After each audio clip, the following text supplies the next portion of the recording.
Bueno, entonces, en la sesión de hoy vamos a abordar una temática que es bien importante en los estándares internacionales y es básicamente todo aquello que tiene que ver con los criterios de reconocimiento y medición, ¿sí? Es importante tener claro estos principios porque desde ahí parte eh, cómo vamos a ingresar una transacción en la organización y debemos saber a qué cuenta debe ir asociada esa transacción. ¿Ok?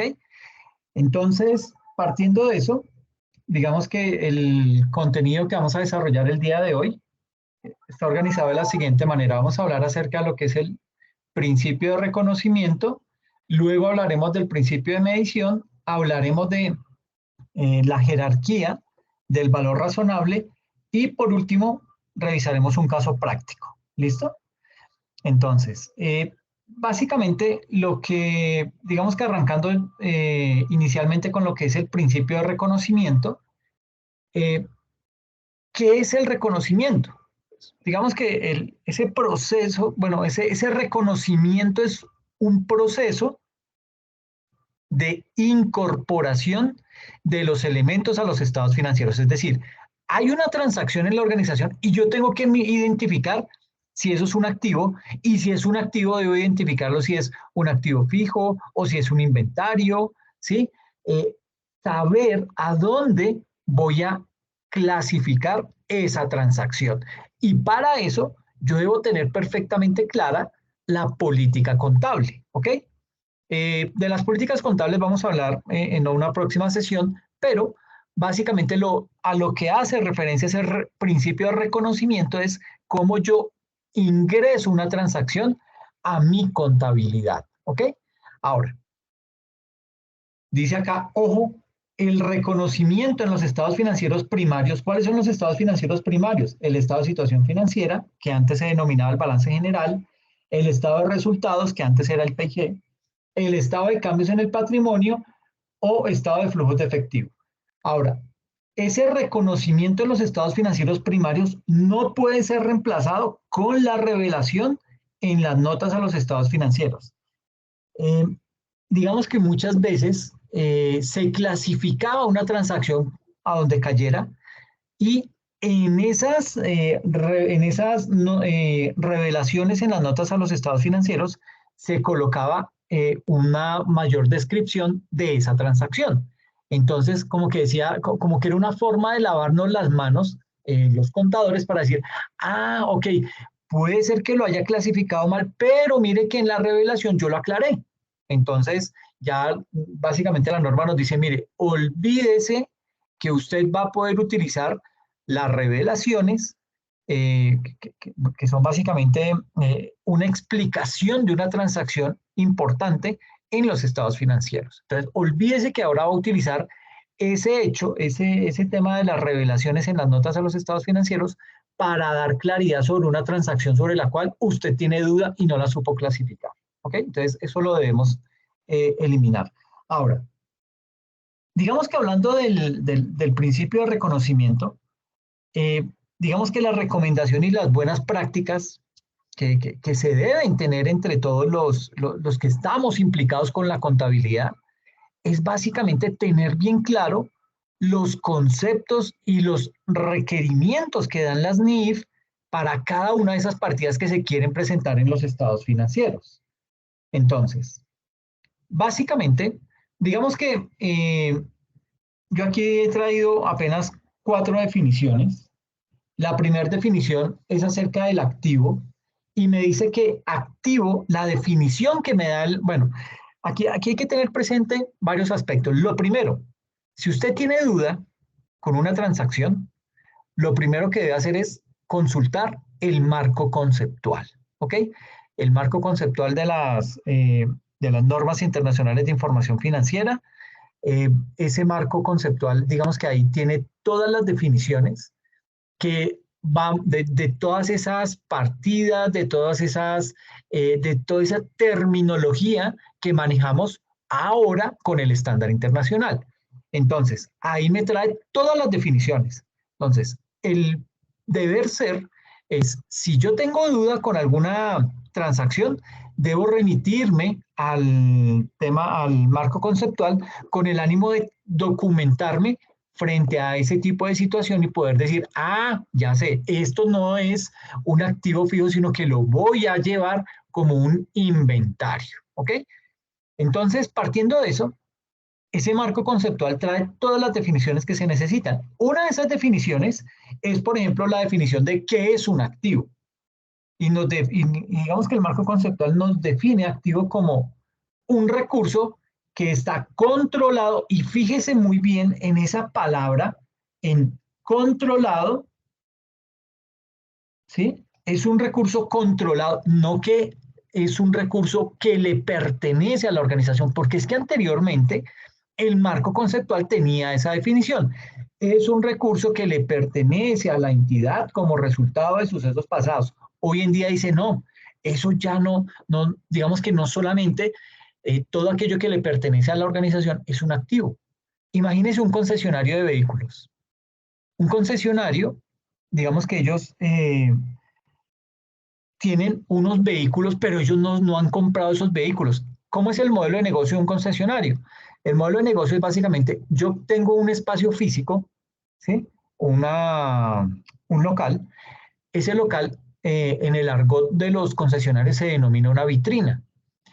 Y en esa vitrina, yo lo que hago es un pacto o un contrato con alguna fábrica, algún fabricante de vehículos o alguna firma que representa a una firma de vehículos a nivel internacional, y le digo, oiga, ¿por qué no hacemos una cosa? Mire, yo tengo una vitrina ubicada en tal sitio, es estratégico y está ubicada en cerca a Unicentro, eso es estrato 5, entonces ahí podemos vender muy bien la marca de vehículos que usted importa, que son Mercedes-Benz y BMW.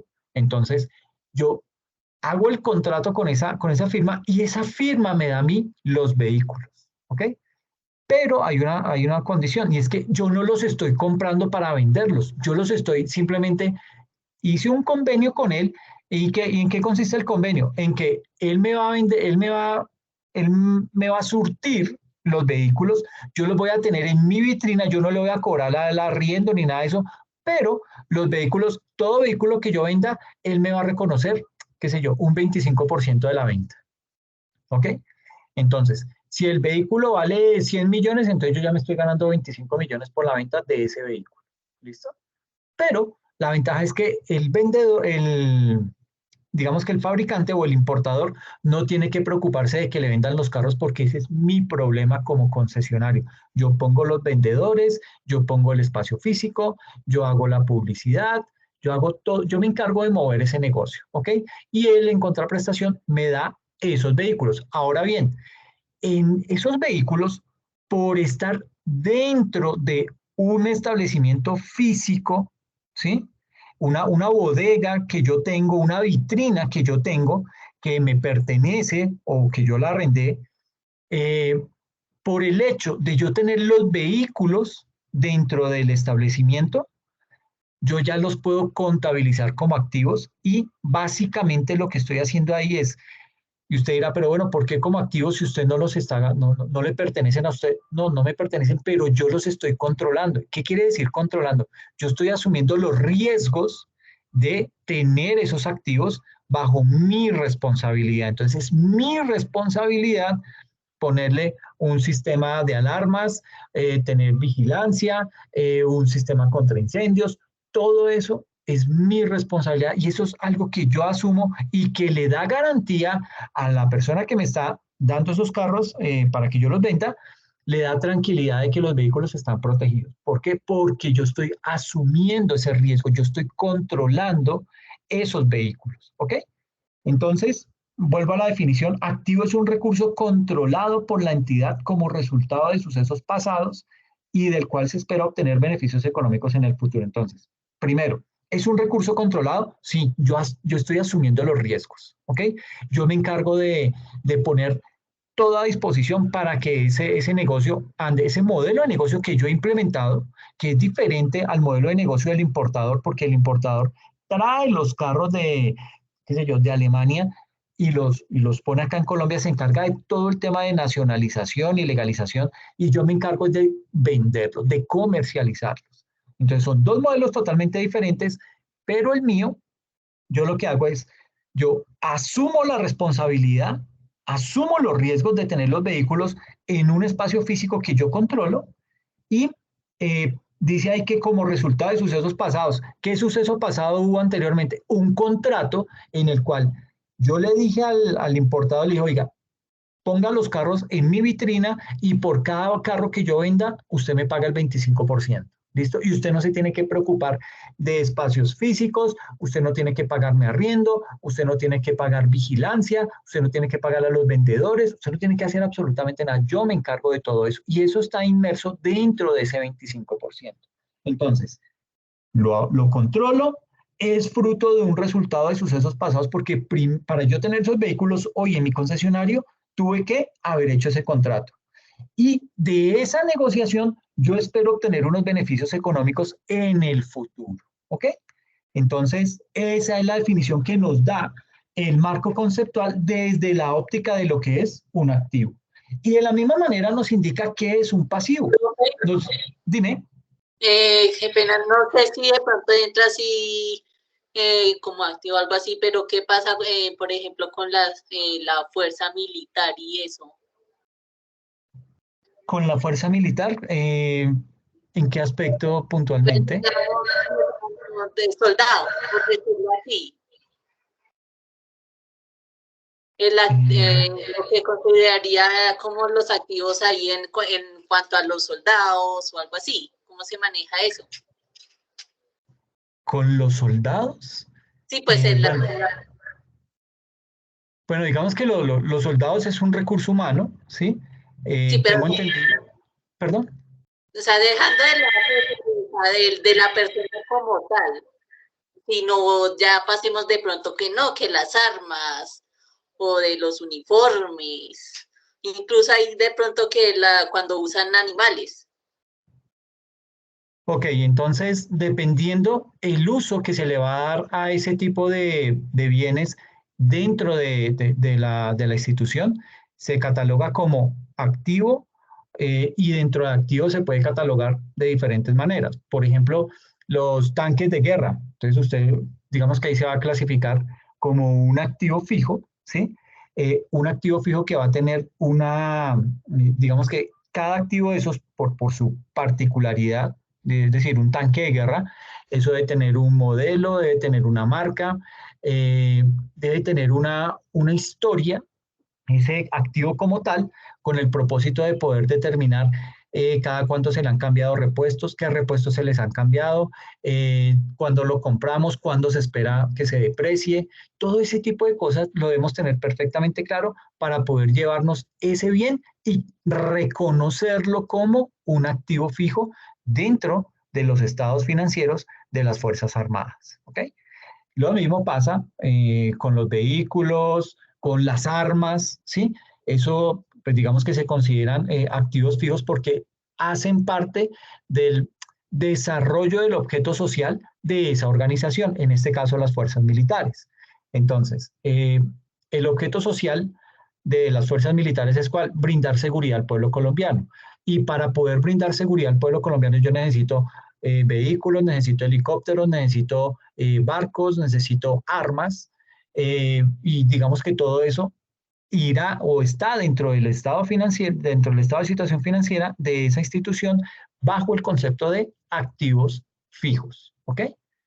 Entonces, no sé si con eso di respuesta. Sí, y ahí eso lo maneja, o sea, la institución como tal o el gobierno. No, no, no, no, la institución como tal. Por eso digamos que, si bien es cierto, el gobierno le da los recursos a las fuerzas militares se encargan de manejar ellos, digamos que eh, esa empresa, ¿sí? Entonces, el general de las Fuerzas Armadas es como el CEO o el representante legal o el gerente de esa empresa que le pertenece al Estado, pero que el Estado como tal, pues no puede estar pendiente de, ay, venga, ¿cómo vamos en la contabilidad? No, el Estado le dice, señor gerente, en este caso, señor general de la República, usted se me encarga de esta empresa, o sea, de esta institución, de las Fuerzas Armadas, y usted me va a tener el control y me va a rendir cuentas frente a eso. Entonces, pues digamos que las fuerzas militares también tienen un presupuesto, tienen unos gastos, tienen unos ingresos que vienen vía presupuesto general de la nación y ese tipo de dinámica ellos lo tienen que ver, lo tienen que reflejar a través de sus transacciones contables y esas transacciones contables generan los estados financieros con los cuales pues se muestra cómo está la situación del ejército en este caso, y ahí entonces cuando aprovechan los generales a decir, mire, no me alcanza la plata. La delincuencia se ha incrementado, la guerrilla, las BACRIM, entonces para poderlos combatir yo necesito esto, esto y esto, y entonces el gobierno nacional dice, mire, no tenemos plata, entonces ármese un proyecto para que lo vendamos a Estados Unidos nos lo patrocine y nos dé esa platica y la invertimos para ese tipo de cosas. Entonces, mire que ya entran a jugar otro tipo de inversionistas en ese tipo de empresas, ¿ok? Ya es un inversionista extranjero que no espera que le retornen la plata, él simplemente espera que le den resultados, que le demuestren que esa plata no se desvió del objetivo que se había trazado o del objetivo que aprobaron en el Congreso de los Estados Unidos y eso hay que rendirle ese tipo de cuentas a ellos. Pero digamos que todo tiene ese tipo de trascendencia en el sector financiero, tiene en el sector público, todo se comporta de la misma manera que se comporta una empresa común y corriente, solo que para el sector público, pues hay unas normas específicas, hay un estándar internacional específicamente para ese sector público, ¿ok? Se llama NS, bueno, ahorita al final lo buscamos y lo compartimos, pero son unas normas, es un estándar internacional también, pero difieren muchos aspectos de las normas internacionales de información financiera porque están diseñadas específicamente para el sector público. Listo, profe, gracias. Ok.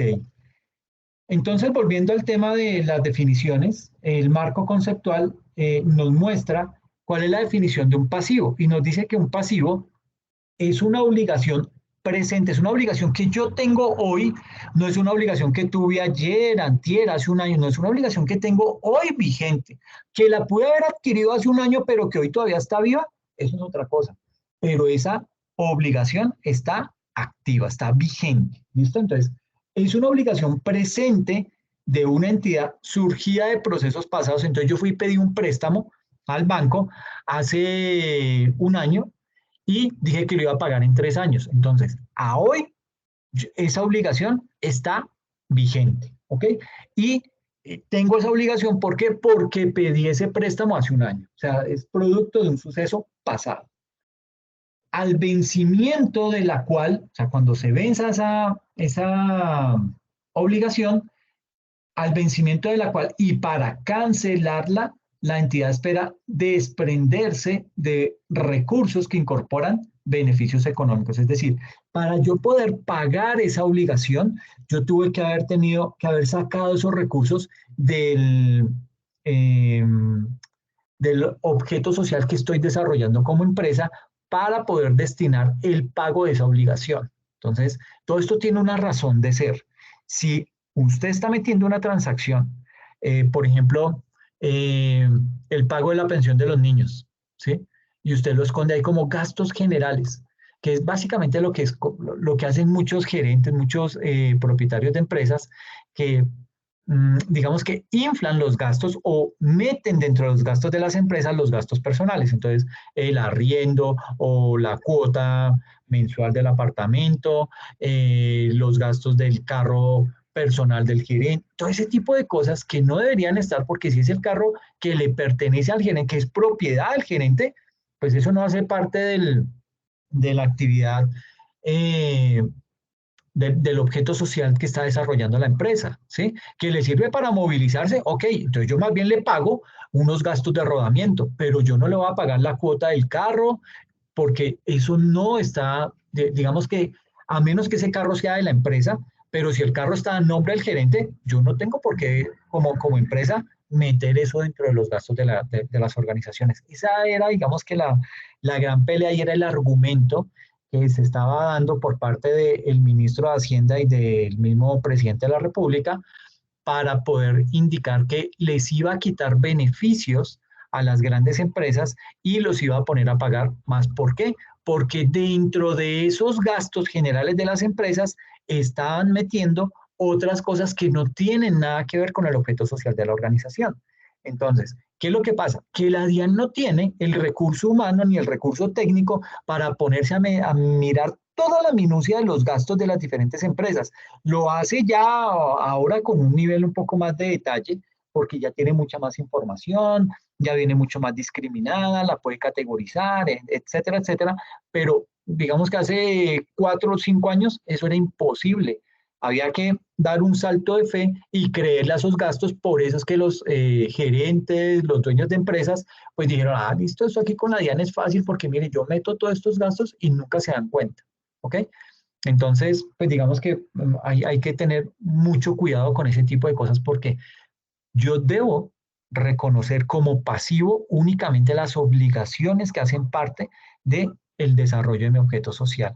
Mis gastos personales son netamente personales y yo debo mirar cómo los cubro y al momento en que yo vaya a declarar renta como persona natural, ahí haré el descargue o la presentación de esos gastos para que se me disminuya el impuesto a pagar. ¿Ok? Ahora, así como hemos visto las definiciones de activo y pasivo, también hay que hablar, dime. Ahí hay otra pregunta. ¿Qué pasa ahí con el presidente cuando va a visitar ahí, no sé qué, de misión o algo así, que no, que vamos a tal lado? ¿Eso lo tiene que pagar él? No, no, no, no, eso hace parte, haz de cuenta que son como unos gastos de representación que se le da a los gerentes, ¿sí? En este caso, el presidente, digamos que el viaje tiene que estar completamente justificado. Por eso es que cuando a un jefe de Estado se le comprueba que, ah, es que se fue de paseo y llevó el avión presidencial y hizo un mal uso de los bienes del Estado. ¿Por qué? Porque no lo utilizó para el desarrollo del objeto social, que en este caso es el desarrollo de alguna actividad una actividad propia de su cargo que redunde en un beneficio para el país. Si no es para eso, entonces él no debería utilizar eso. Pero cuando un jefe de Estado utiliza esos bienes públicos, eh, eso se llama, creo que especulado, y esas personas, digamos, eso es un delito.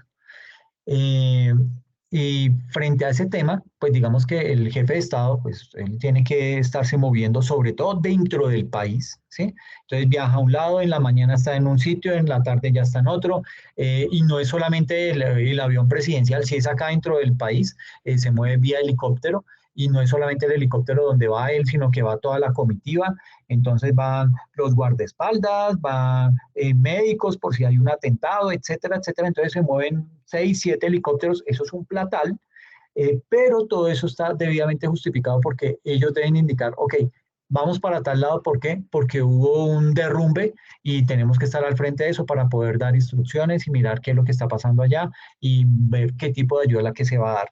O viajamos a tal otra parte, al Catatumbo, porque las BACRIM, porque no sé qué, porque se pasaron los militares venezolanos al territorio colombiano, etcétera, etcétera. Todo eso está debidamente justificado, pero eso no significa que esos desplazamientos los tenga que pagar el presidente. No, eso hace parte de su actividad, eso es su oficio, ¿ok? Por lo tanto, eso son unos gastos que asume la empresa, en este caso, el país como tal, ¿ok? ¿Y ahí quién lo maneja, profe? ¿Cómo así quién lo manejan? O sea, como o sea, cuando dice que tiene que justificar el presidente, pues esos gastos, eso como a quién se lo dice. Bueno, ahí hay pues, bueno, digamos que no conozco mucho cómo es Profe, la estructura al interior, dime. qué pena. Dime. Bueno, yo pertenecía a las fuerzas militares, eso normalmente se hace con informes. Un ejemplo, si a mí me pasaron una munición de 100 balas y yo entrego 90, pues yo debo de pasar un informe porque me hacen falta esas 10, sea porque las perdí o porque las usé, y debo de explicar cada detalle de cada cosa que se gasta allá. Y entonces esos reportes pues se envían por el material de consumo o en fin. Ok, entonces imagínese la cantidad de informes, porque si eso le pasa a un solo soldado, imagínese a un batallón completo que de pronto tuvo que eh, resistir un ataque o defender a la población, tuvo que hacer uso de su armamento. Entonces, cada soldado dando su informe, pues imagínese cómo será el general que está a cargo del ejército leyendo cada uno de los informes para decir, ah, aquí fueron 10 balas, aquí fueron otras 10. No, entonces todo ese, cada Pues informe de ya esos, en ese caso es diferente, eh, porque ya sería por medio de una guerra, ya entonces ese material de consumo, pues mandan más, ellos empiezan a pedir para mandar más, en vez de, pues, de pedir el informe de por qué se gastó, ya se sabe por qué, entonces espera un informe general del comandante y con eso lo legalizan.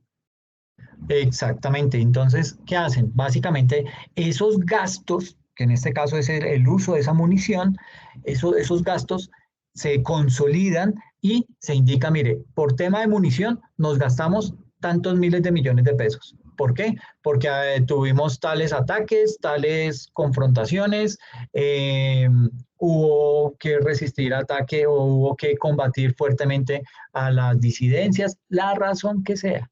Pero eso también lleva un control al interior de los estamentos públicos. Eso no es que, ah, sí, se acabó la munición, ah, bueno, ya le mando más. No, eso tiene que ir justificado y por lo general esas justificaciones van, como lo dicen, en informes individuales, en donde cada batallón dice, mire, nosotros nos gastamos tanto en munición por tal y tal razón.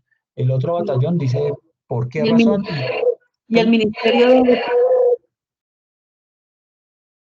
Dime.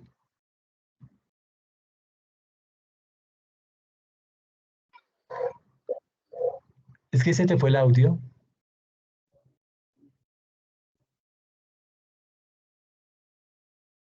Ok, entonces, eh, ¿Me escucha? sí, ahora sí te escucho. Ah, que quien está al frente de todas las finanzas del ejército es el Ministerio de Defensa. Es el quien decide las partidas y cómo van redistribuidos los dineros, y a su vez es al Ministerio de Defensa quien le entregan todos los informes. Sí, exacto, pero entonces veámoslo tal cual, hagamos el símil como una empresa normal. Una empresa tiene, posiblemente tiene sucursales, ¿sí? En este caso, el Ministerio de Defensa tiene la sucursal Ejército y dentro del Ejército hay unas, llamémoslo, no sucursales, sino unas tiendas en donde cada uno le mandan unos inventarios y ellos se encargan de utilizar o de resguardar ese tipo de inventarios, armamento, munición, equipos, todo ese tipo de cosas y se lo entregan a cada uno de esos batallones. Pero el ejército no es el único estamento que pertenece al Ministerio de Defensa. Está también la Marina o la Fuerza Naval, está, bueno, la policía, sí, la policía también todavía sigue adscrita al Ministerio de Defensa.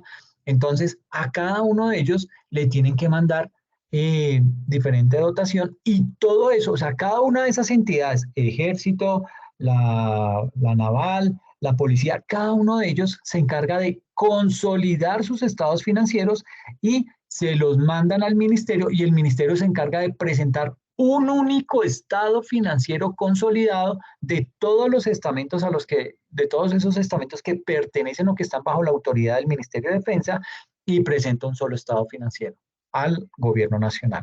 Y dentro de esa presentación es cuando el ministerio dice, mire, necesitamos más recursos para policía porque la delincuencia en las ciudades está creciendo, hay muchos problemas, se está disparando la delincuencia y el plan de choque va orientado a esto. Entonces ya presentan es un proyecto con una serie de actividades que se necesitan una serie de recursos y ahí es en donde entra a discutirse si se aprueba o no se aprueba ese incremento que están pidiendo a nivel de presupuesto para un daño específico. Entonces se empieza a determinar todo eso, pero tiene el mismo comportamiento, es decir, digo yo, el mismo comportamiento en esencia, porque particularmente los procesos del sector público difieren muchísimo. Ahí hay mucha burocracia, entonces el papel del papel y que la firma de fulano, sutano y perenzano, y que si no va con sello, entonces se lo devuelven y se demora ahora un mes más, etcétera, etcétera. Pero, por qué se hace ese tipo de demoras? Porque básicamente digamos que son tantas las entidades, son tantos los documentos y es tanto el rigor que a veces le colocan a los mismos documentos que si las cosas no vienen como deben ser, las rechazan, ¿sí? Porque si no, ellos pueden caer en algún tipo de delito o de omisión de alguna función y eso deriva en sanciones para ellos. Entonces, digamos que eso es lo que pasa básicamente en el sector público, pero a nivel macro se comporta tal cual como el sector privado. Es decir, se rinden informes, se presentan estados financieros, con base en los estados financieros se toman decisiones si se amplían presupuestos o no. ¿Listo? Incluso si, o sea, cuando, como estamos, o sea, es como de otras zonas del país. Sí, o sea, digamos que cuando, como lo decía ahorita, el ejército no solamente está, digamos que centralizado en Bogotá, el ejército está en todo el país. Entonces, lo que hacen es que, por eso hay batallones específicos en sectores puntuales de la región colombiana. Entonces está el batallón de La Popa en Cartagena, está el batallón en Cali, el batallón en diferentes sectores, y cada uno de esos batallones tienen una serie de recursos humanos y técnicos que le han suministrado para que pueda desarrollar su actividad. ¿Cuál es su actividad? Brindarle seguridad al pueblo colombiano. ¿Cómo lo hace? No, que para hacerlo yo necesito de aviones, helicópteros, barcos, lo que sea, eso se lo tiene que suministrar el gobierno nacional. ¿Ok? Pero ellos lo tienen que justificar bien, independientemente del sector en donde esté. Puede estar en Leticia y usted me puede decir, es que Leticia solamente tiene 10.000 habitantes, ok, pero a esos 10.000 habitantes, por el solo hecho de tener la nacionalidad colombiana, son merecedores de tener ese tipo de servicios. Tener servicio de salud, servicio de seguridad, todos los servicios comunes y corrientes como los tenemos en las grandes ciudades. Bueno, entonces, ok, continuando con las definiciones, así como hemos hablado de lo que es el activo y de lo que es el pasivo, miremos cómo se define los ingresos. Los ingresos, según el marco conceptual, los define como unos incrementos en los beneficios económicos producidos a lo largo del periodo sobre el que se informa. Es decir, recuerden que un periodo, siempre nosotros hablamos de periodos contables. Un periodo contable por lo menos es de un año, ¿sí? O sea, va del 1 de enero al 31 de diciembre. Pero hay entidades que tienen dos periodos, es decir, lo hacen de forma semestral, hacen un cierre en junio y hacen otro cierre en diciembre. Entonces ahí estamos hablando de dos periodos, pero están dentro de un gran periodo contable que es de un año. ¿Listo? Entonces, son esos incrementos en los beneficios económicos producidos a lo largo del periodo sobre el que se informa, ya sea como entradas o incrementos de valor en los activos o como decremento de las obligaciones. Y asimismo está la definición de los gastos.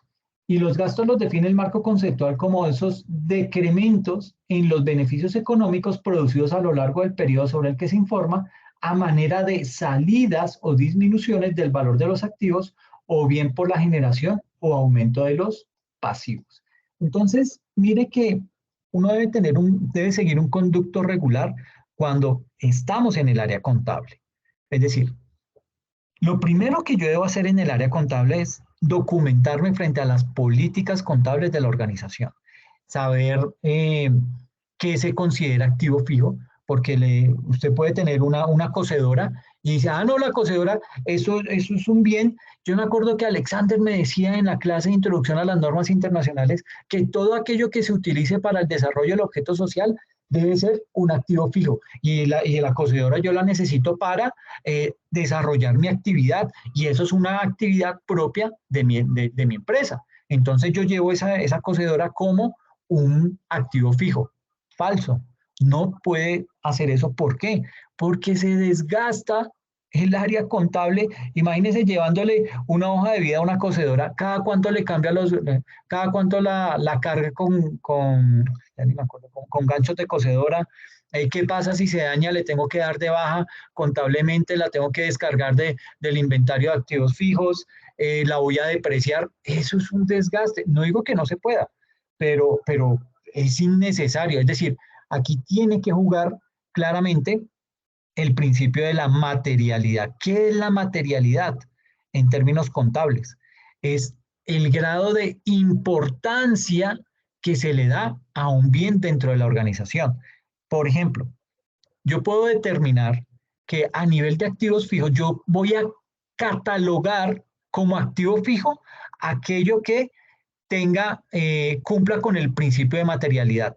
Y por ejemplo, yo en mi política contable de activos fijos en la organización, bueno, yo como contador, no, porque es que las políticas contables no las hace el contador, las políticas contables las genera todo el cuerpo de administración de la empresa, es decir, la gerencia en primera instancia, el contador, si hay un auditor interno, los vicepresidentes o los jefes de área, todos ellos se encargan de en conjunto elaborar esas políticas contables.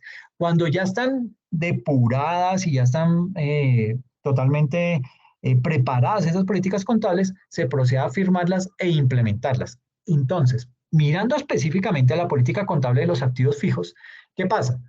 Que usted nunca va a encontrar una cocedora ni una perforadora o tantas cocedoras, tantas perforadoras dentro de esos activos fijos. ¿Por qué? Porque no es material, no es relevante para la organización. Y no digo que no sea importante en el desarrollo y entonces, como no es importante, entonces los empleados se la roban y cada rato yo me la paso comprando y comprando cocedoras. No, tampoco es eso.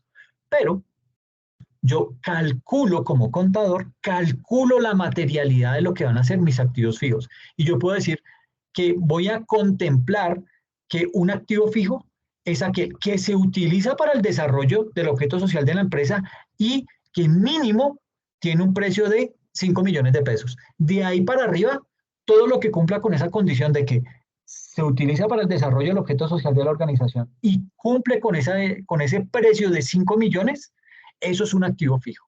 Si vale 4.990.000, no alcanza a cumplir el principio de materialidad, por lo tanto no lo puedo llevar como un activo fijo. ¿Ok? Entonces mire lo importante que es ese principio de materialidad también. Es el que me va a determinar cuál es el criterio que voy a utilizar para llevar algo como un activo fijo o como otra cuenta dentro de la organización. No sé si me hice entender con el ejemplo. Sí, profe. Ok, perfecto, gracias. Entonces, básicamente lo que quiero decir con el principio de reconocimiento y con estas definiciones que son extraídas del marco conceptual es que en el área contable debemos analizar cada partida, pero debemos analizar esa partida de forma individual, ¿sí? No tratar de agrupar todo, no, es tratar de mirar cada transacción de forma individual y verificar que esa transacción cumpla con unos aspectos importantes. ¿Qué aspectos debería cumplir esas transacciones? Lo primero es que las partidas deben tener la posibilidad de ¿qué? De generar una entrada o una salida de beneficios económicos a la entidad. ¿Ok? Eh, digamos que si me está generando una entrada, pues posiblemente voy a tener que mirar, ok, ese ingreso o esa entrada de dinero, ¿por qué proviene? Ah, no, es que vendimos tanto de mercancía. Ah, ok, entonces lo voy a llevar como un ingreso, ¿sí? ¿Para qué? Para luego hacer o elaborar mi estado de resultados y con base en ese estado de resultados determinar si al final del periodo hubo utilidad o pérdida y esa utilidad o pérdida me la llevo para el estado de situación financiera porque eso es parte del patrimonio. Entonces, yo debo primero determinar que las partidas tengan la posibilidad de generar una entrada o una salida de beneficios económicos a la empresa. Y en segunda instancia, que las partidas deben tener un valor medido con fiabilidad, un valor del cual yo pueda confiar de él. Yo siempre coloco un ejemplo y es que en Bogotá hay un sitio en donde, bueno, hay varios sitios en donde usted puede comprar un carro, especialmente un carro usado, ¿sí? Usted puede ir a los concesionarios, ¿sí? O puede de pronto mirar en Tu Carro Ya o en, no sé si la revista Motor, bueno, etcétera, etcétera. Hay varios mecanismos, pero hay uno muy particular y es en el sector de Álamos, que es un barrio en Bogotá, hay unos lotes y esos lotes los alquilan los sábados y domingos para que los que quieren ir a vender su carro lo llevan a ese lote, pagan una especie de parqueadero y tienen ahí el carro todo el día para que llegue gente y le diga, ay, bueno, venga, yo quiero, me gusta este carro, ¿qué modelo es? Tiene deudas de impuestos, cómo está con la técnico-mecánica, y lo ven ahí en físico y con base en eso toman la decisión. ¿Cuál es el problema?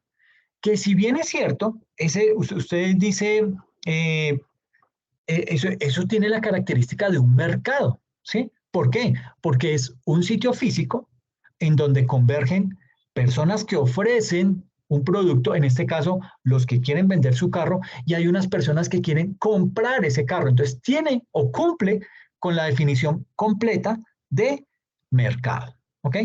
Pero, ¿cuál es el inconveniente? Que en ese mercado es muy particular, porque los precios no se dan, no están fijados, eh, digamos que con base en un acuerdo entre todos los vendedores, ¿sí? Porque cada 8 días cambian los vendedores. Entonces, ¿qué hacen? Simplemente el que llega, si usted lo quiere vender, digamos que hay personas que ofrecen los carros y el precio lo dan de acuerdo a la persona que está ahí. Si usted es una persona que viene como medio elegante, como que bien vestido, y usted dice, uy, usted no tiene plática, yo a usted le cobro 5 millones más, ¿sí? Entonces, ese precio fluctúa. Eso no da confianza en ese tipo de mercado. Diferente a si usted ya dice, bueno, un vehículo de estas y estas características vale 30 millones. Entonces, yo me voy con el valor de 30 millones, pero llego a ese mercado de Álamos y empiezo a cotizar ese vehículo y me dicen, no, este vale 35. Yo digo, ok, ¿por qué 35? Porque en el mercado, en ese mercado confiable, que sale, por ejemplo, en la revista Motor, que sale de pronto en alguna lista del Distrito Capital, que dice, mire, los vehículos de tal modelo están avaluados en tanto, ¿sí? Entonces, existe una autoridad que da esos valores. Entonces, si alguien lo supera, yo le digo, bueno, ¿y por qué lo está vendiendo tan caro?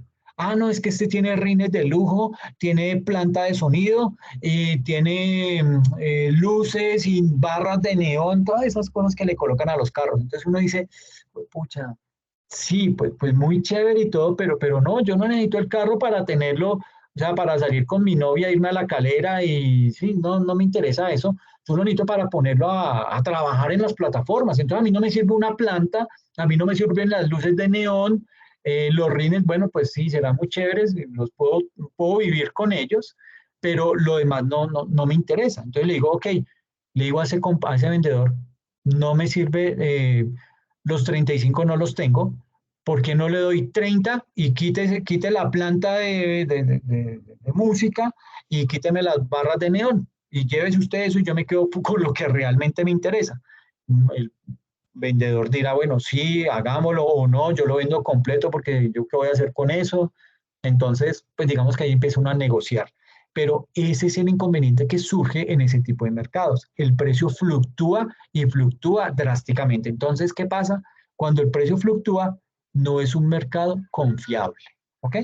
Entonces, eso es lo que pasa. Por eso hablamos de que ese segundo ítem del principio de reconocimiento es que esas partidas deben tener un valor que sea medido con fiabilidad.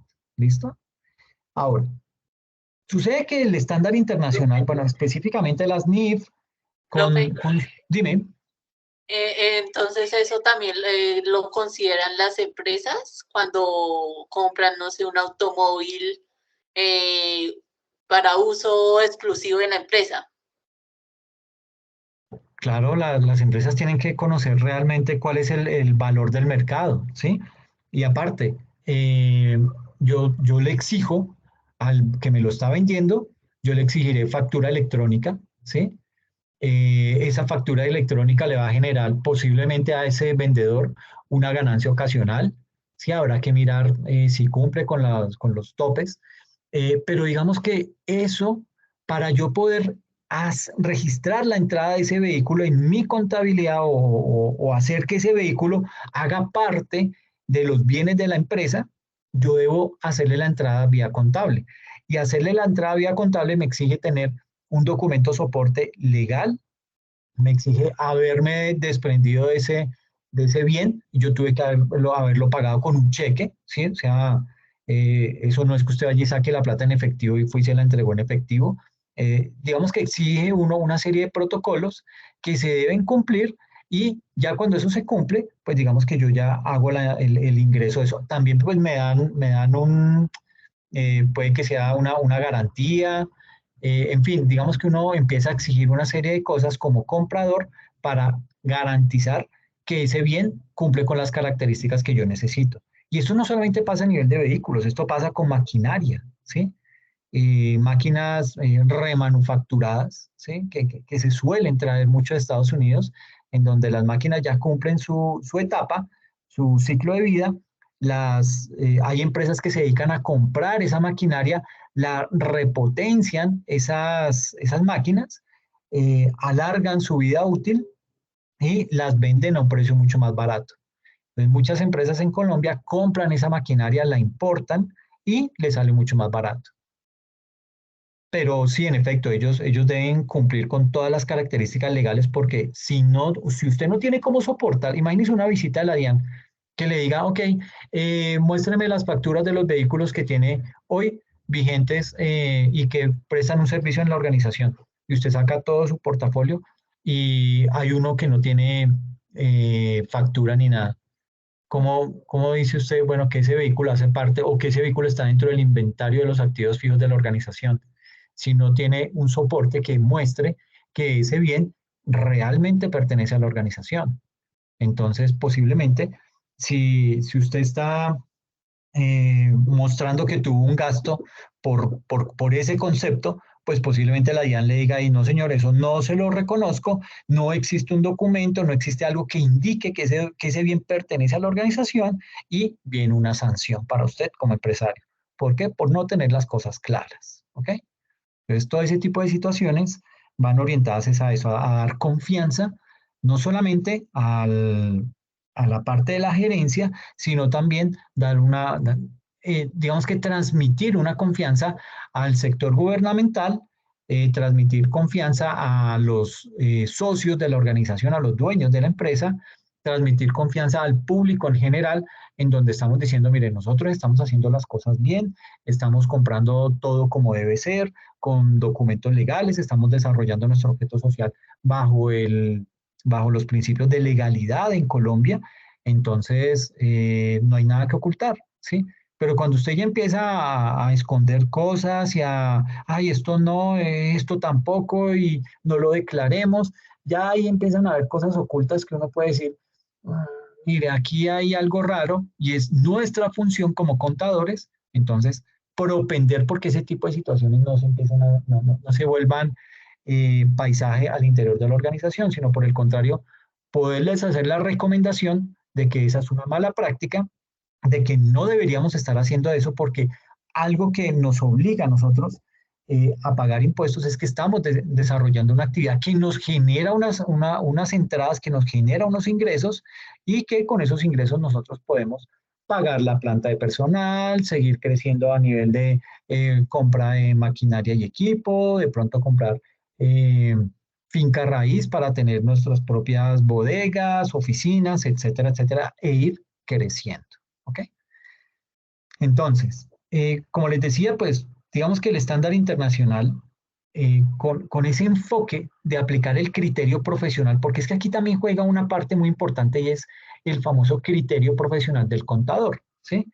Eh, no es muy chévere que se haga uso del criterio profesional. ¿Por qué? porque estamos dando pie, o el estándar internacional estaría dando pie a que cada quien interprete lo que quiere interpretar, y ahí es cuando vienen los problemas. Ah, es que yo lo interpreté de esta manera, ¿sí? Y mi juicio profesional me llevó a llevar esa transacción como un gasto, ¿sí? O no, o me llevó a catalogar esa transacción como costo dentro de la empresa, y por eso yo lo deduje de mi impuesto de renta. Entonces uno dice, bueno, pero ¿hasta dónde se permite que ese juicio profesional evite ese tipo de errores? Entonces, el estándar internacional, por muy internacional y por muy estructurado que sea, deja libertad para que como contadores apliquemos nuestro criterio profesional. Y lo que hace con eso el estándar internacional es invitarnos a hacer esa incorporación de las partidas que tratamos diariamente en la contabilidad solo cuando se cumple con las definiciones que trae el marco conceptual y se cumplen esos dos criterios complementarios, es decir, que las partidas tengan la posibilidad de generar una entrada o una salida de bienes de beneficios económicos a la entidad, y segundo, que las partidas deben tener un valor que sea medido con fiabilidad. ¿Ok? Entonces, digamos que aquí no se trata, cuando hablamos del criterio profesional o de ese juicio profesional, no se trata de hacer lo que más le conviene a la empresa, o lo que el contador o lo que los administradores eh, creen que es o quieren que eso sea, ¿sí? No, de eso no se trata. Y en ese sentido, digamos que el estándar internacional no debe tomarse ni debe prestarse para dejar vacíos o para tener ese tipo de ambigüedades, ¿ok? Entonces, ese juicio profesional que se invita a aplicar debe estar muy en armonía con esas definiciones que estamos viendo acá del marco conceptual, y las definiciones son claras. Las partidas que no cumplan con esas definiciones dadas por el marco conceptual definitivamente no pueden reconocerse en los estados financieros, porque de lo contrario, ahí se abría el espacio para que se presenten esas ambigüedades y esas interpretaciones amañadas que algunos quieren darle a los elementos de los estados financieros. Por ejemplo, para no irnos tan lejos, ¿qué ha pasado últimamente en temas de la Procuraduría? Que sancionaron al director de la SAE. ¿Por qué lo sancionaron? Porque se dieron cuenta que la empresa AAA de Barranquilla está subvalorada más o menos en la mitad, en una tercera parte de lo que realmente vale. ¿Ok? Es decir, esa empresa vale aproximadamente 2.000 millones de pesos y la dejaron con un contrato de venta amarrado en el gobierno anterior por más o menos 600.000 millones de pesos. Perdón, yo dije 2.000 millones de pesos. Bueno, la empresa vale 2 billones de pesos y el contrato lo dejaron amarrado por 600.000 millones de pesos, es decir, poco menos de la tercera parte de lo que realmente vale. Entonces, eso se da porque hay corrupción, porque digamos que están pagando favores políticos, etcétera, etcétera. Eso se da mucho en el sector público, pero cuando hay funcionarios que sacan eso a la luz, pues digamos que ya entonces, como todo esto está amarrado y aquí reina la corrupción, cabalga a diestra y siniestra, pues digamos que pasa ese tipo de cosas en donde aquel funcionario que hace las cosas que para lo cual fue puesto en ese cargo, pues le caen con todo el peso y digamos que lo amedrentan, le generan temor para que pueda desarrollar su actividad laboral como la debería hacer. Entonces, básicamente, eso era lo que le quería comentar acerca de este principio de reconocimiento. Digamos que... Profe, dime. eso también es como que también sucedió con lo de Odebrecht también. ¿Se podría contar en eso? Lo que pasa es que lo de Odebrecht era otra cosa, era una maraña mucho más compleja. Son coimas. Sí, exacto. Digamos que para que le otorgaran una concesión de la construcción de una vía, ellos lo que hacían era que le daban dinero a senadores para que ese tipo de proyectos fueran adjudicados específicamente a esa firma brasilera. y esa firma brasilera pues hacía la obra a trancas y mochas o a veces ni la culminaba y se robaban ese dinero. Y no le decían nada, ¿por qué? Porque como había tanta gente untada, si los sancionaban a ellos, posiblemente ellos los iban a denunciar a esos senadores también, entonces más bien el mejor negocio era quedarse callado. Entonces digamos que ahí son dos cosas totalmente diferentes. Lo de la empresa AAA de Barranquilla es una cosa que es la empresa desde la parte contable, y ahí habría que empezar a mirar porque está tan subvalorada, casi a la tercera parte de lo que es su valor real, y porque en la SAE la tienen con un valor mucho mayor. En algún lado hay un problema con los estados financieros. Dime. Otro ejemplo también es lo de la MICTIC, profe. Lo de ¿Lo de la qué, ministra, perdón? la MICTIC, con la ministra de Comunicaciones, los 70.000 millones de pesos que se llevaron del Estado Sí, también. Esa también. sí, es también otra técnica que utilizan los corruptos porque es increíble que este señor siga robando tan campante, sí, y no le pasa nada y lo condenan, sale libre, vuelve y sigue haciendo sus cosas. Es decir, aquí nos podemos seguir quedando mirando casos de corrupción y esto nunca va a acabar, ¿sí? Pero sí, desafortunadamente en el sector público hay muchos casos, pero en gran medida se deben a pues que la clase política está untada de todo ese tipo de situaciones y está inmersa en ese tipo de problemas. Pero entonces, volviendo aquí a la temática, veamos la visión general del nuevo modelo de reconocimiento de ingresos en términos de reconocimiento y de medición. Y usted me va a decir, pero si apenas estamos viendo el reconocimiento, ¿por qué nos vamos a meter aquí con medición? Es digamos que una gráfica que nos muestra qué es reconocimiento o hasta dónde llega el reconocimiento y desde dónde arranca la medición. Entonces, fíjese que el reconocimiento, en este caso, cumple los dos primeros pasos. Cumple el paso uno, que es identificar el contrato con el cliente, ¿sí? Y el paso dos me indica, ok, ya identificó el contrato con el cliente, ahora identifique las obligaciones separadas del contrato. Es decir, yo estoy comprando una maquinaria. Entonces, hacemos un contrato de compra-venta. La maquinaria me la traen de Alemania, entonces se va a demorar un tiempo. Yo le digo al señor de Alemania, al proveedor, le digo, hombre, mire, la máquina la necesito yo en Colombia, en Bogotá, Colombia. Por favor, ese valor, ¿qué incluye? Ah, no, ese valor incluye el que yo dejo la máquina en el puerto. O sea, se la dejo montada en el barco. Eso en comercio internacional se llama FOB, es Free on Board. O sea, mi responsabilidad llega como proveedor, llega hasta subirla al barco. Ya de ahí para adelante es problema suyo. Que si el barco se cayó, que si el barco se cayó, que si el barco se hundió, que si el barco se volcó, ahí yo ya como proveedor no tengo ninguna responsabilidad. ¿Ok? Entonces, yo identifico el contrato con el cliente. Lo primero es una compraventa. Yo pago un dinero y ese proveedor me da la maquinaria que yo necesito. ¿Listo? Que en el intermedio hayan más cosas, ok, que él me la deja, él me la entrega en el puerto de Hamburgo y de Hamburgo la manda en barco y el barco llega a Cartagena y de Cartagena yo tengo que descargar la maquinaria, eso me vale, que la guarden en una bodega mientras surten el proceso de nacionalización, que también me vale. Luego tengo que tener un transporte terrestre que me traiga esa maquinaria de Cartagena a Bogotá. Debo también pagar unos seguros. Y ya una vez tenga la maquinaria acá, listo. Pero casi siempre no es listo. ¿Por qué? Porque por lo general las empresas tienen que adecuar el espacio físico dentro de la organización.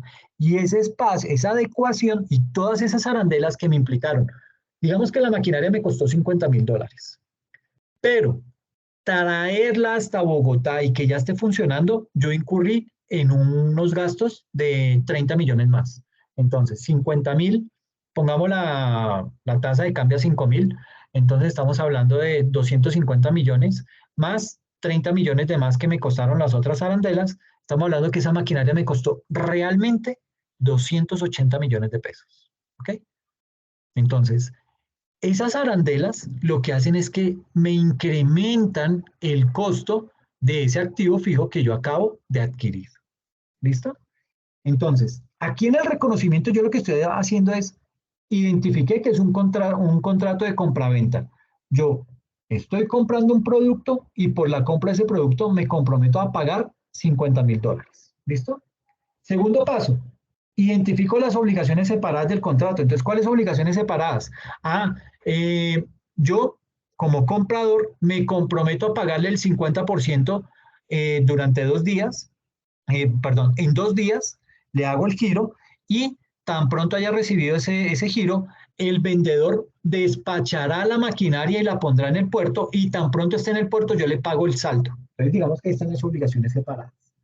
Pero esas son mis obligaciones, pero también hay unas obligaciones de parte del vendedor y es llevar la máquina empacada, sellada, alquilar un container, dejármela en el puerto y que suba al barco y ya hasta ahí llegó la responsabilidad, es decir, las obligaciones dentro del contrato de ese vendedor. Y de ahí para adelante el vendedor dice, ok, como hasta aquí llega mi responsabilidad, son obligaciones del comprador pagar el seguro del transporte de la maquinaria de Hamburgo a Cartagena, pagar el flete, pagar cuando llegue a Cartagena, pagar los impuestos de nacionalización, todo lo que les acabé de nombrar hace unos minutos. Entonces, digamos que cuando ya he hecho estos 2 pasos, yo he acabado de hacer el reconocimiento de esa transacción. Pero yo tengo que también medir cuánto vale esa transacción, ¿sí? Yo no puedo simplemente decir, sí, ya me llega una maquinaria y voy a meter en la contabilidad maquinaria proveniente de Alemania. Pues sí, muy bonito y todo, pero esto me tiene que dar al final un resultado de si tuve ingresos o tuve pérdidas. Y la única manera de poder calcular o poder llegar a ese resultado es cuantificar esos bienes. Para poderlo cuantificar, esos bienes deben de tener un valor. Y entonces usted dirá, bueno, ¿y cómo sabe usted que el valor de $50.000, ese valor es razonable para ese tipo de productos? Pues yo fácilmente haré cotizaciones, ¿sí? Entonces, yo tengo que mirar si la maquinaria es muy específica. Imagínense, necesito una máquina para fabricar chips. Esas máquinas solamente la venden en Holanda. Eso le llaman una imprenta para la fabricación de chips. Y esa es la única empresa a nivel del mundo que tiene ese tipo de máquinas, esas imprentas. Y digamos que esa máquina me ofrecen una en China. Entonces ya está en usted, en su criterio profesional, en decir, ok,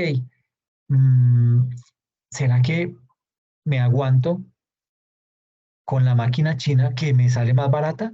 ¿O pago lo que me están cobrando en Alemania por la máquina real, que es la original, que me dan garantía, que sé que me va a fabricar los chips que yo necesito comercializar? Entonces ya pues digamos que esa es una decisión empresarial.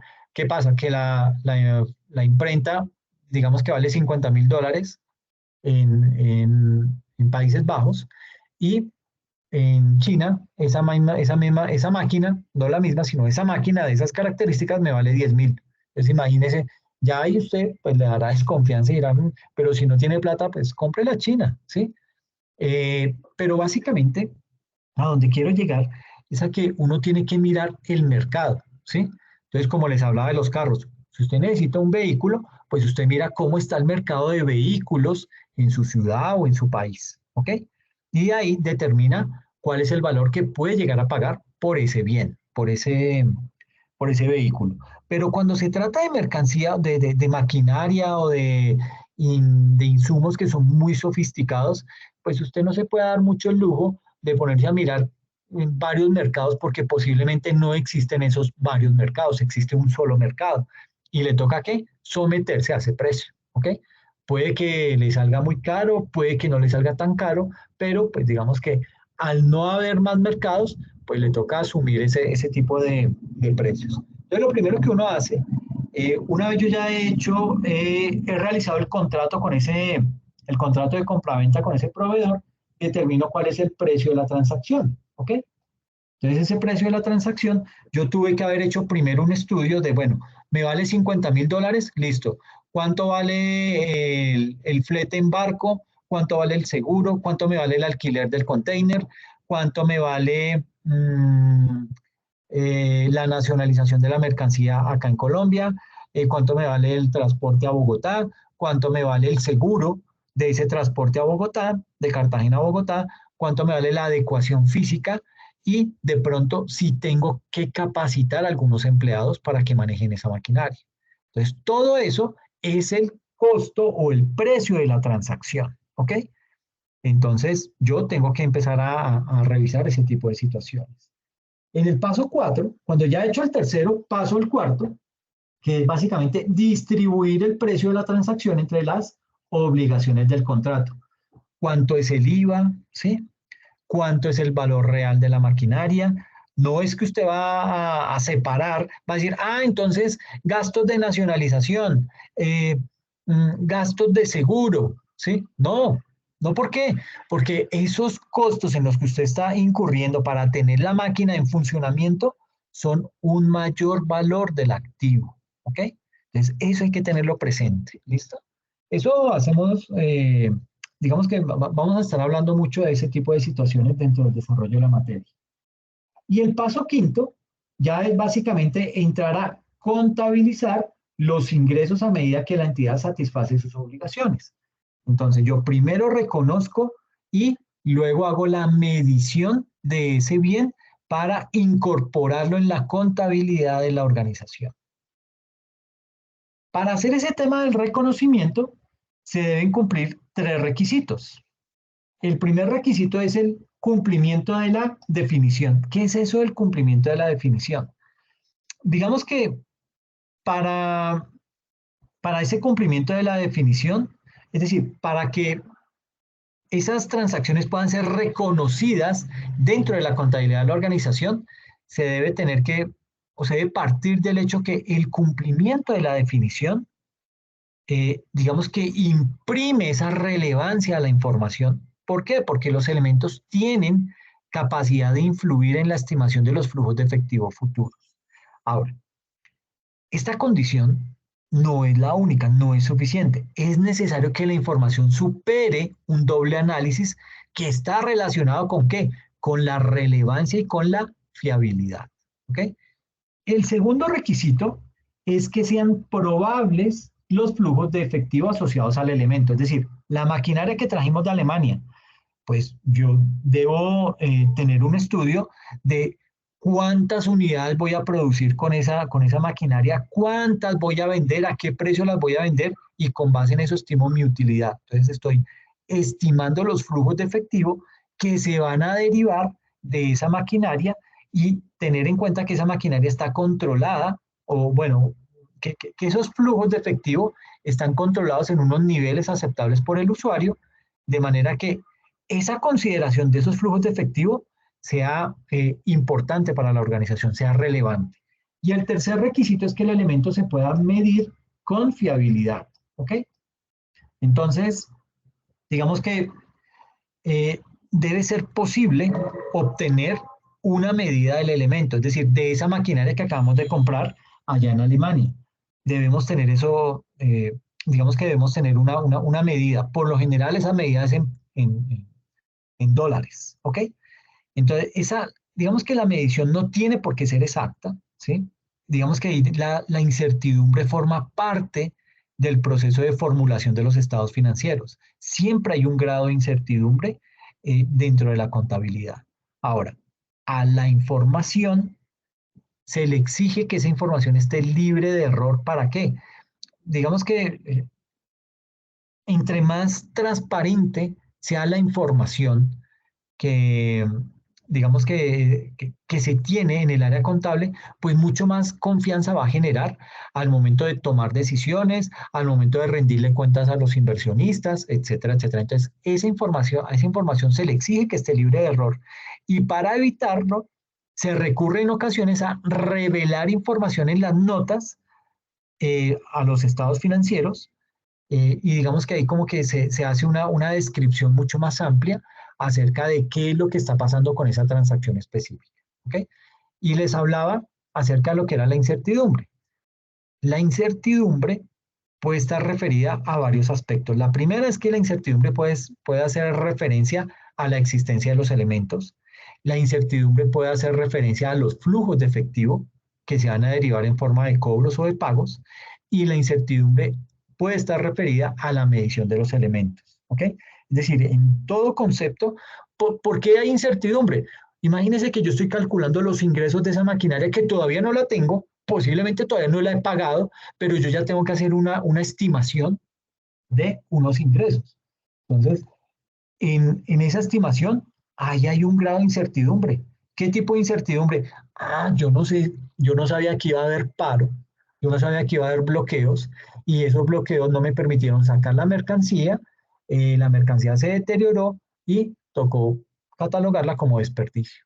Entonces, fue unos ingresos que yo había estimado, pero que en la práctica no se pudieron llevar a cabo. ¿Por qué?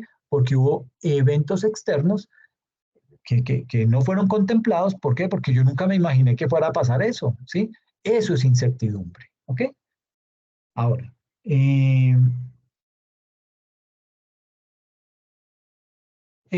tenemos aquí unos ejemplos de reconocimiento de activos. Entonces, por ejemplo, una entidad con actividad inmobiliaria, es decir, negocia propiedades con la intención de venderlas para obtener una ganancia a mediano plazo, ¿es correcto reconocer esas propiedades como propiedad, planta y equipo?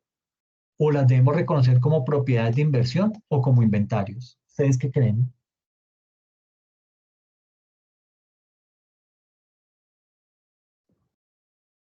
Profe, disculpe. Profe, como ¿Sí? inventarios. Tú dices como inventarios. ¿Por qué como inventarios? Bueno, también dependiendo de la propiedad, ¿no? Porque pues si estamos hablando de una propiedad raíz o algo así, pues yo diría que sería como un activo, ya que lo está teniendo ahí con el fin de luego sacarle beneficios o ganancias. Pero si es como por decir, no sé, un lote de 20 o 50 sillas, pues ya eso sería como un inventario. Ok, muy bien. ¿Alguien tiene algún concepto diferente? Propiedad de inversión, profe. Yo también pienso que son propiedades de inversión, profe. ¿Por qué propiedad de inversión? Porque es la manera como yo adquiero el bien para poder sacar una ganancia. Entonces la voy a tener lista para sacarla al mercado. Ok, entonces, bueno, hay dos propuestas. Una que lo llevemos como inventarios y otra que lo llevemos como propiedad de inversión. ¿Qué pasa? Que para poder determinar eso, me recuerda, es que como no veo como tengo la presentación, no vi el nombre. ¿Quién fue la primera persona que habló, el muchacho?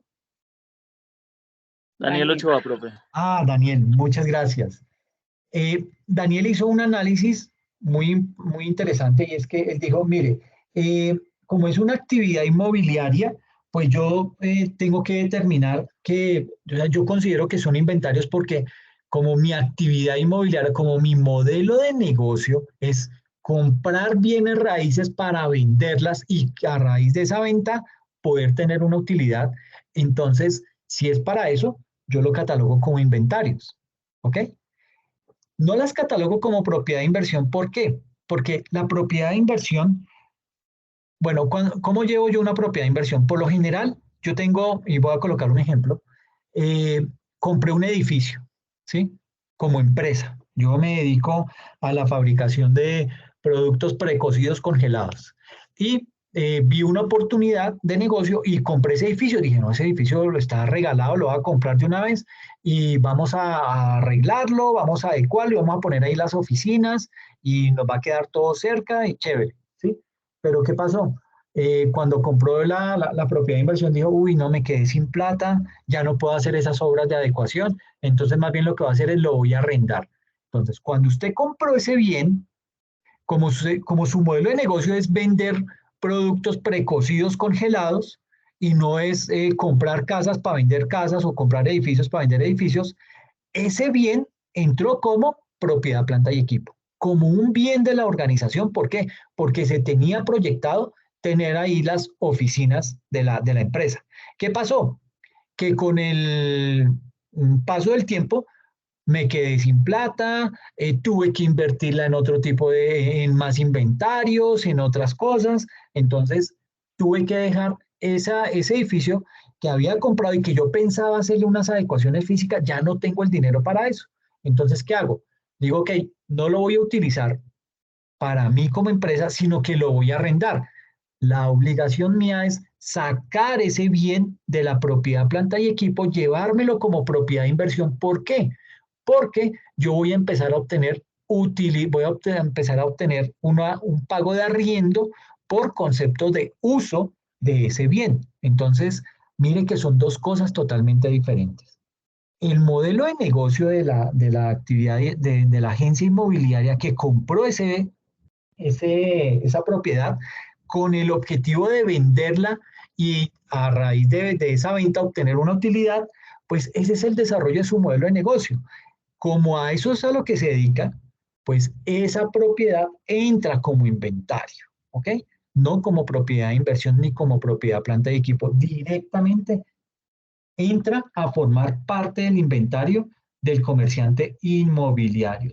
Toda agencia inmobiliaria tiene dentro de sus inventarios esos bienes que va a comercializar, los tiene como inventario, ¿ok? ¿Por qué? Porque son activos que se mantienen para la venta en el curso normal de sus operaciones. En este caso en particular, esas propiedades comerciales no son propiedades de inversión ni tampoco se pueden considerar como propiedad, planta y equipo de ese comerciante inmobiliario, porque él no las está usando para el desarrollo de su objeto social. Él las está utilizando es para comercializarlas y obtener una utilidad de ese tipo de bienes. ¿Ok? Otro ejemplo, un hotel debe reconocerse como propiedad, planta y equipo o como una propiedad de inversión. Pero eso es una propiedad de inversión. Una propiedad de inversión, claro. Ok, aquí no les he dicho a qué se dedica, digamos que la empresa que tiene ese hotel, ¿sí? Entonces, aquí hay varias cosas. Lo primero es que para este tipo de casos, el determinante clave es si el dueño actúa como operador del hotel o como propietario. Por ejemplo, si la fuente principal del ingreso proviene de la ocupación diaria o semanal del hotel y el dueño proporciona servicios directamente a los huéspedes, en este caso el hotel es una propiedad que se usa en la producción de servicios. Pero si la fuente principal del ingreso proviene de su alquiler en un término más largo, en meses o años, el hotel se reconoce como propiedad de inversión.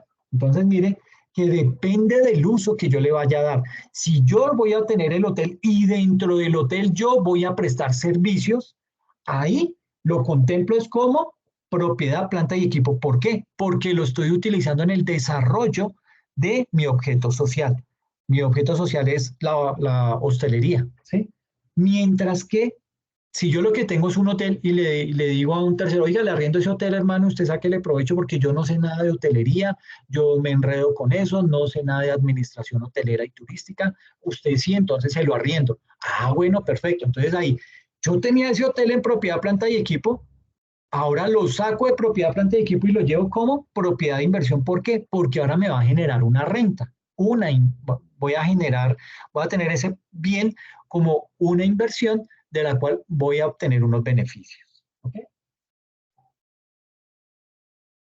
Ejemplo de reconocimiento de pasivos. Como se mencionó, un pasivo es una obligación presente, lo cual quiere decir que a la fecha de corte ya debía existir una obligación por parte de la entidad de desprenderse de recursos económicos. Por lo tanto, si a la fecha de corte una obligación no cumple la definición de pasivo, no se puede reconocer como tal. Miremos un ejemplo. La empresa La Cumplida S.A. recibe el 5 de enero de 2017 una demanda por un accidente de tránsito sucedido el 1 de enero de 2017. ¿Puede reconocer esta obligación en el 2016? ¿Ustedes qué opinan?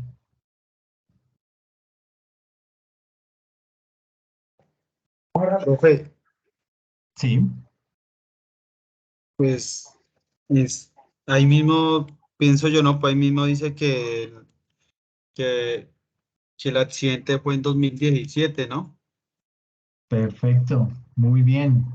En este caso no se puede incluir en el cierre de diciembre esta situación ni reconocer una provisión o un pasivo al respecto, dado que al 31 de diciembre de 2016 no existía esa obligación. Eso vino a pasar, el hecho se materializó el 1 de enero, ¿ok? Yo ya había cerrado mis estados financieros, yo no tengo por qué registrar eso en el 2017, o sea, en el 2016, perdón. Eso es un hecho que se materializó en el 2017 y ahí es en donde debo realizar la provisión y asumir todas las responsabilidades del caso. Muy bien. Otro ejemplo, en el mismo ejemplo anterior, se realiza un supuesto de que el accidente ocurrió el 29 de diciembre de 2016 y la demanda llega el 5 de enero de 2017. ¿Puede reconocerse esa obligación? Digamos que como al 31 de diciembre ya se tenía una obligación, se debe reconocer una provisión para sopesar ese tipo de situaciones. Caso 3. La empresa Lista S.A. tiene la intención de ampliar sus instalaciones para el año 2019. ¿Puede reconocerse esa obligación? Sí, porque ya tiene una partida, ya tiene algo previsto. Ok, pero sucede que, dado que tener un deseo, porque aquí dice, tiene la intención de ampliar sus instalaciones, o sea, no es un hecho materializado ya, sino que tiene el deseo, entonces, dado que tener un deseo no implica tener una obligación presente, la empresa Lista S.A. no puede reconocer en su contabilidad un pasivo por ese concepto, ya que no estaría revelando la realidad económica de la empresa, pues no existe un hecho que justifique dicho reconocimiento y los rubros no son adecuados a ninguna entidad o persona natural. Entonces, hay que tener mucha precaución y leer bien el contexto de los casos, porque esos casos salen en el examen. Entonces, hay que tenerlo muy bien, hay que hacer una lectura juiciosa, hay que interpretar bien el caso para poder dar la respuesta más indicada. ¿Listo? Yo creo que en la próxima sesión miramos otros casitos con el ánimo de poder seguir avanzando en el tema. Aquí hay más. Y podernos meter ya con la medición y mirar todo lo que implica el tema de la medición y el juicio o el criterio profesional, los pasos que se debe seguir para efectuar la medición a valor razonable, cómo es lo de la jerarquía del valor razonable y cerramos con un caso práctico. ¿Listo? Les agradezco mucho la asistencia, gracias por la participación, así es que los quiero, no importa que se equivoquen, yo no les voy a poner mala nota, jamás porque se equivocan. Bueno, a menos que sea en el examen o en el taller, pero acá en la sesión sincrónica no importa, ¿ok? Lo que sí les pido es entonces, por favor, leer bien con los 5 sentidos los enunciados de los casos para poder tomar una decisión adecuada. Mire lo importante que es el principio de reconocimiento y es el primero, ¿ok? Entonces hay que tener mucha precaución con eso, ¿ok? No sé si tienen alguna inquietud al final. No, profe, leer muy bien. No, profe, hasta ahora todo está bien. Ok, perfecto. Bueno, insisto, les agradezco muchísimo la participación, lo valoro inmensamente y ahí les voy empezando a reconocer punticos a cada quien. Y pues nada, entonces nos vemos en 8 días, ¿ok? Muchas gracias. Gracias, profe. Listo, Buenas profe, noches. hasta luego. Gracias, profe. Descanse. igualmente, que descansen. Gracias, que estén muy bien.